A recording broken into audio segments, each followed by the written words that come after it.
sebenarnya pakai pupuk organik itu. Karena saya juga kelompok tani ya, kelompok tani di kelompok perusahaan Makmur ini. Ya tahunnya kira-kira contoh ya paling enggak itu udah 15-an tahun. Iya. Nanti dihitung sendiri. Berapa tahun bahkan mungkin ya. Sebelumnya kalau kelebihan sama kelemahannya pupuk organik sendiri itu gimana? Ya. Untuk kelebihannya yang jelas kan nggak pakai pestisida ya. Nah, jadi murni pakai pupuk alami, pupuk organik itu yang menjadi keunggulannya diantaranya tanaman itu bisa awet, artinya bisa tumbuh, umurnya bisa lebih. Contohnya umpama nanam cabai, kalau cabai yang pakai pupuk kimia itu paling bertahan sampai buah 7 kali atau 5 kali buah itu udah selesai. Kalau pakai organik itu bisa 15 panen. Nah itu kelebihannya di situ. Tapi kalau organik itu untuk hamanya sendiri bagaimana? Misalkan kalau pakai pestisida itu katanya lebih cepat ya. Hamanya lebih. Kalau pestisidanya kita juga pakai buat sendiri. Nah, jadi pakai yang kami biasa pakai itu kalau enggak gadung, tahu gadung? Nah, gadung itu nanti kita blender, nah itu nanti bisa untuk semprot. Terus kalau enggak pakai gadung, pakai tembakau yang paling jelek. Berarti mendet pedesan itu. Iya. Nanti itu difermentasi. Direndam. Lah rendamannya tuh airnya nanti untuk semprot. Nah itu biasanya hewan yang kecil-kecil kutu pun bisa hilang. Kami sudah mengembangkan pakai mojo, tahu mojo yang sebesar kepala itu, buah mojo. Kalau derengan ya. Itu buahnya segini. Nah itu biasanya di sebelah sungai itu banyak sini. Nah itu kita fermentasi. Efek dari itu sendiri juga dari yang tembakau tadi. Iya. Kalau yang pestisida organik itu tidak ada efeknya. Tidak ada efeknya. Tapi intinya hewan yang predatornya itu akan lari, bahkan nanti kayak puyang gitu loh. Puyang itu gimana? Pusing. Iya, gitu.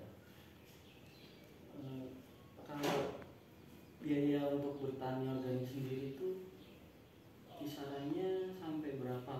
Ya, kalau pakai organik itu diantaranya menekan biaya tadi. Menekan biaya. Bahkan sampai 50%.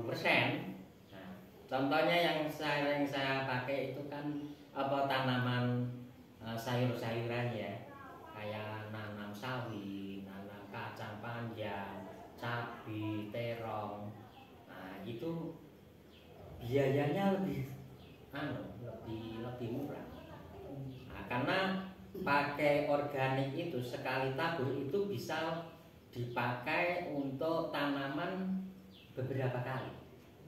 Gitu, sekali tabur, artinya tanaman itu udah nggak pakai pupuk yang lain gitu ya.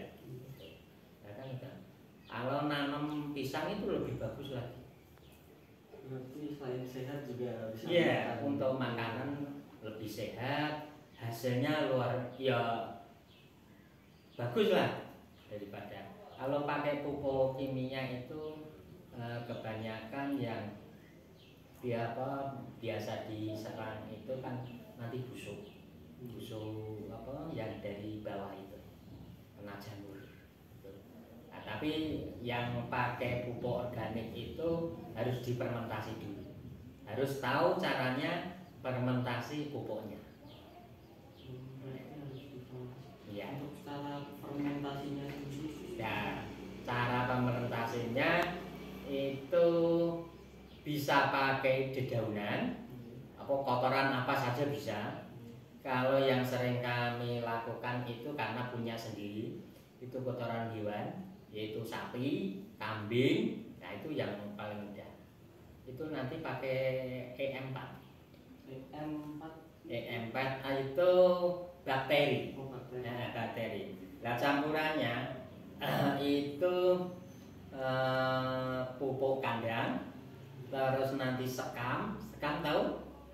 Sekam itu brambut tahu? Nah, brambut itu yang sudah dibakar. Nah, kebanyakan yang dari di sini itu di tahu. Oh, saking ampas tahu. Bukan apanya. Brambut itu untuk bakar untuk tahu.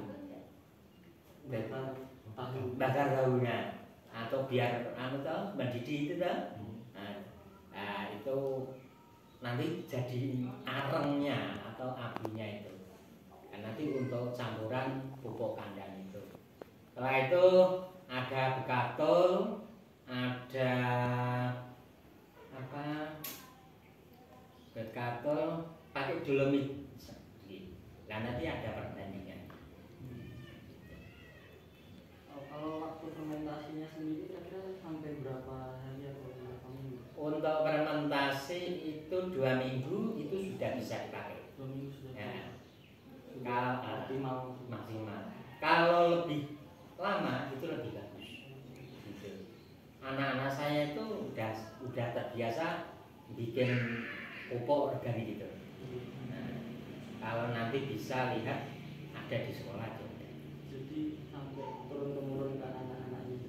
Ya karena gini, di samping saya melakukan sendiri, terus yang kebetulan di sekolah itu ada agribisnis, saya yang ngajar, tak ajari gitu. Kalau untuk sekarang itu lebih nanam apa? Untuk sekarang kebetulan saya budidaya pisang. Budidaya pisang. Nah, pisang Cavendish.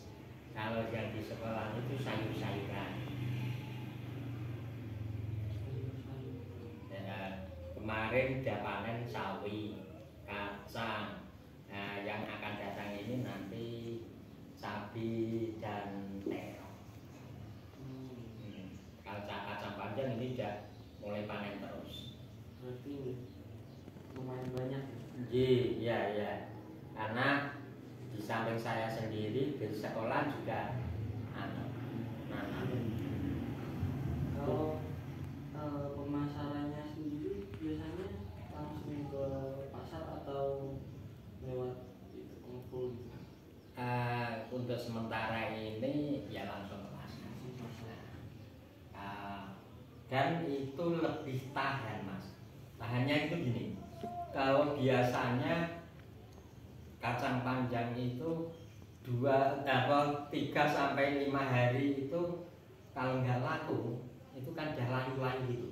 Kalau pakai organik itu enggak, bisa awet, tahan lama, tidak cepat rusuk. Sama pisang pun gitu. Pisang yang pakai pupuk kimia itu paling bertahan umpama tali raja teman gitu deh. Itu paling 1 minggu udah mulai rontok. Kalau pakai pupuk organik itu bisa 1,5 bulan itu awet. Keunggulannya di situ. Terus tambah kalau pisang tambah manis. Yang manis bukan hanya mbaknya. Ya. Berarti untuk buah pisangnya sendiri juga lebih awet gitu. Iya, lebih awet. Terus tambah rasanya lebih kenyal gitu. Tidak. Kalau kendala yang dialami oleh Bapak sendiri untuk bertani dengan pupuk organik apa saja? Ya, kendala tetap ada. Kalau kita akan mengembangkan skala besar, yang jelas kan perlu tenaga. Nah, untuk sementara ini untuk pertanian itu tenaganya kurang. Contohnya kalau pakai organik itu kan pakai pupuk yang ada di kotoran-kotoran ya. Mau tidak mau pengangkutan ke lahan itu kan perlu tenaga. Nah, rasa sekarang itu anak-anak muda itu cenderung ke pabrik. Nah, itu. Nah, kendalanya itu. Makanya harus memutar sekarang pakai tosa. Iya, pakai motor. Nah, kebetulan kelompok ada pakai tosa.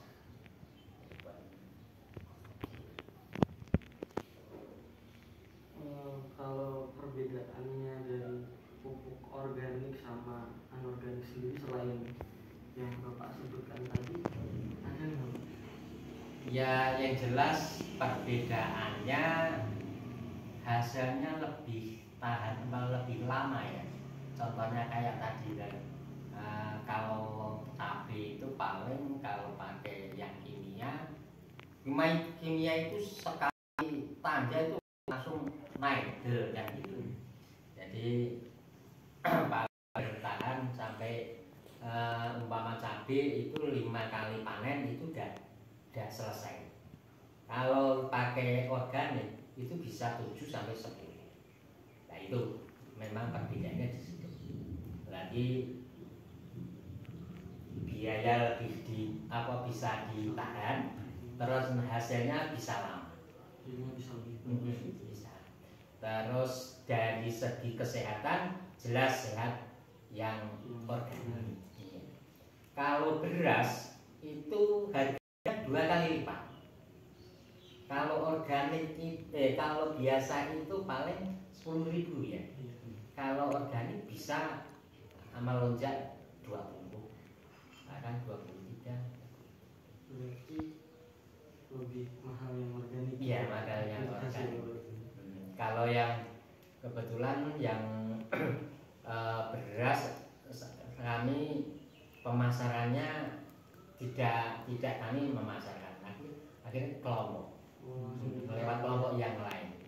Kebetulan sana kan punya alatnya kan dipres. Dulu kelompok sini itu dibanding ke Jawa Timur, ke Ngawi untuk tanaman padi. Itu kami mau meminta pesan dari Bapak yang mau disampaikan kepada kami para mahasiswa, khususnya para kaum muda yang mulai mencoba untuk bertani. Sebenarnya gini ya, kalau mau usaha pertanian itu kalau ditekuni itu luar biasa. Contohnya kalau kita punya lahan sempit untuk bisa menghasilkan lebih banyak, itu kan harus mengolah pikir ya, mengolah pikir bagaimana caranya tanah yang sempit itu bisa menghasilkan banyak kan gitu. Nah, itu ada caranya. Jadinya caranya tumpang sari. Jadi umpama 1 peta ini, itu jangan hanya 1 tanaman. Kalau kami menanam umpama 1 peta itu ya, nanti ada sawi, ada cabai, ada kacang, ada terong, ada tomat. Nah, nanti kalau sawi itu nanti diblok, semua dikasih. Nah, gitu. Itu satu untuk menanggulangi gulma. Gulma itu rumput. Ya, nanti rumputnya ya. 3 ternyata. Oh iya. Ya.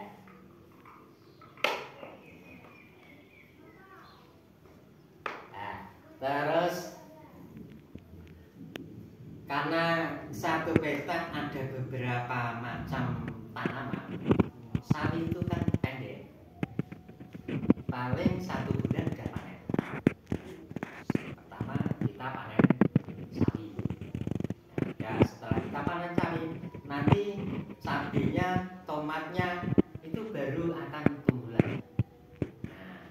nanti setelah itu panen cabai.